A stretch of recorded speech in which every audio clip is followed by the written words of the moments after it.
Hello guys, আমি দেব, পশ্চিমবঙ্গের হুগলি জেলা থেকে। আজ আমি তোমাদের সঙ্গে আমার জীবনে ঘটে যাওয়া একটা সত্যি ঘটনা করব। এটা আমার জীবনের প্রথম প্রেমের গল্প। আমার জীবনে একদিন একটা মেয়ে এসেছিল। ফেসবুকেই আমাদের প্রথম আলাপ। প্রথমে সাধারণভাবে কথা হতো, কিন্তু ধীরে ধীরে সেই কথাগুলো কখন যেন গভীর হয়ে গেল। আমি ওকে সত্যিই ভালোবেসে ফেলেছিলাম। একদিন ও আমাকে ওর ফোন নম্বর দিল।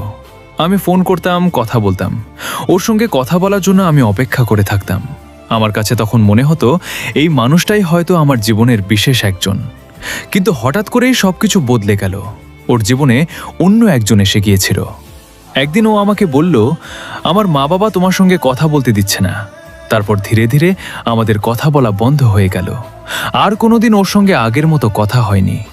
সবচেয়ে বেশি কষ্ট পেয়েছিলাম তখন, যখন দেখলাম ও আমার ফেসবুক আইডি দেখলেই আমাকে ব্লক করে দেয়। কেন করে আজও জানি না।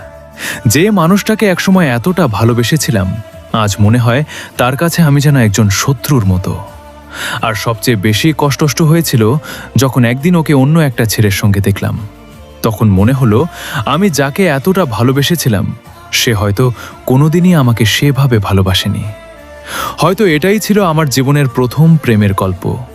কিছু মানুষ আমাদের জীবনে আসে, ভালোবাসতে শেখায়, কিছু সুন্দর মুহূর্ত দিয়ে যায়, তারপর কোনো এক অজানা কারণে দূরে চলে যায়।